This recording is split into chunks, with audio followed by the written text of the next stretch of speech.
শুধু দর্শক, জাতীয় প্রেস ক্লাবের সামনে আমরা দেখতে পাচ্ছি অবস্থান কর্মসূচি চলছে।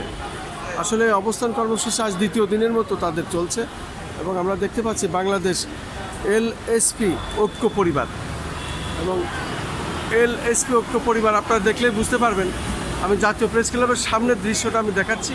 এনারা কিন্তু রীতিমতো ভিজেছে এবং বৃষ্টির ভিতরে ভিজে পড়েও তারা তাদের অবস্থান ধরে রেখেছেন। শুধুমাত্র এই কষ্টটা তারা করছেন তাদের দাবিটা আদায় যাতে হয় এবং মাননীয় প্রধানমন্ত্রীর প্রতি তাদের দাবি। আপনারা কি চাচ্ছেন? আপনার নাম পরিচয় দিয়ে বলুন। বিসমিল্লাহির রহমানির রহিম। আসসালামু আলাইকুম ওয়া রাহমাতুল্লাহি ওয়া বারাকাতুহু। আমি মোহাম্মদ আজাদুল হক। আমি রংপুর ডিস্ট্রিক্টের বদরগঞ্জ উপজেলার মধুপুর ইউনিয়নের এলএসপি। আমরা 2019 সালের 16 অক্টোবর বাংলাদেশের মেগা প্রকল্প live stock and dairy development প্রজেক্টে লাইভ স্টক সার্ভিস প্রোভাইডার হিসাবে প্রতি ইউনিয়নে নিয়োগপ্রাপ্ত হই। আমাদের মাধ্যমে করোনাকালীন সময়ে প্রায় 900 কোটি টাকা এককালীন প্রণোদনা দেওয়া হয়েছে খামারদের মাধ্যমে।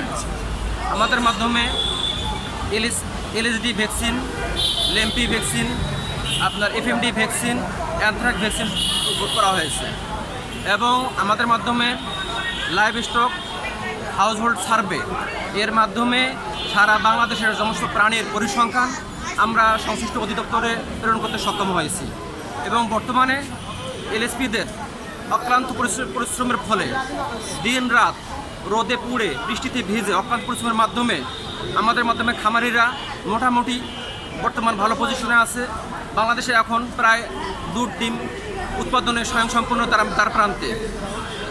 এই মুহূর্তে আমাদের 4200 এলএসপি এদের মাধ্যমে আমাদের প্রতি এলএসপির 2-3টা করে প্রডিউসার গ্রুপ উৎপাদক দল রয়েছে এবং প্রতি দলে 40 জন করে সদস্য আছে। প্রতি সদস্যের কিছু সঞ্চয় করা হয়েছে।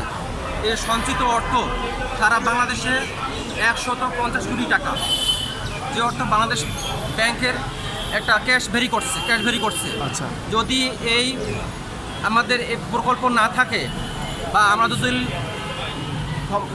চাকরিচ্যুত হই তাহলে খামারিদের এই টাকাগুলো ব্যাংক থেকে উত্তোলন করে তাহলে ব্যাংক অর্থশূন্য হয়ে পড়বে। তাছাড়াও প্রতি ইউনিয়নে এগ্রিকালচারের 3 জন করে লোক আছে, 3 জন করে বিএস আছে। সেখানে অন্তপক্ষে ন্যূনতম কমপক্ষে 1 জন করে প্রাণী সম্পদের লোক থাকা অত্যন্ত জরুরি, যাদের মাধ্যমে প্রাণী সম্পদের সেবা বিভিন্ন ভ্যাকসিনেশন ক্যাম্পেইন সেবা প্রদান করে খামারিদের উন্নয়ন করা সম্ভব। যদি আমাদেরকে এই মুহূর্তে বিলুপ্ত করে দেওয়া হয়, বাতিল করে দেওয়া হয়, তাহলে খামারিরা ক্ষতিগ্রস্ত হবে, দেশ ক্ষতিগ্রস্ত হবে। আজকে আমরা 4200 পরিবার আমরা অসহায়। শেষ করে দেন। গত 3 মাস থেকে আমাদেরকে ডিজাইন দেওয়া হয়েছে। আমরা কল্পনাতীত অসহায়ের মধ্যে আছি, দরিদ্রতার মধ্যে আছি, অসহায়ের মধ্যে আছি। আমাদের পরিবারগুলো আমাদের দিকে চেয়ে আছে।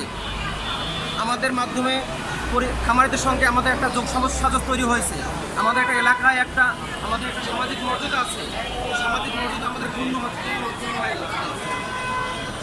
এই জন্য আমার এলএসপি 42 এলএসপির পক্ষ থেকে মাননীয় প্রধানমন্ত্রী তারুণের কর্তৃক তারেক রহমানের কাছে আমাদের করজোড়ে বিনীত অনুদান, আমাদের দিকে একটু দেখেন, আমাদেরকে বাঁচান, খামারিদেরকে বাঁচান, দেশটাকে বাঁচান।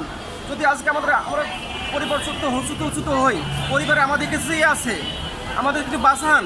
আমার তারেক রহমানের কাছে আমাদের বিনীত নিবেদন, আমাদেরকে আমাদের কর্মস্থলে ফিরিয়ে দিয়ে একটা সুন্দর রাষ্ট্র গঠন করার আল্লাহ যেন তৌফিক দান করে, এই কামনা আমি ব্যক্ত করছি। শুধু দর্শক শুনলেন তাদের আকুতি, কান্না জড়িত কণ্ঠে তারা বললেন মাননীয় প্রধানমন্ত্রীর প্রতি দৃষ্টি আকর্ষণ করার জন্য তারা জানালেন। এই বৃষ্টিতে ভিজে আজকে জাতীয় প্রেস ক্লাবের সামনে থেকে আমি খন্দকার মাসুদুজ্জামান, রাজধানী ঢাকা ধারাবাহিকভাবে এটা প্রচার করছি।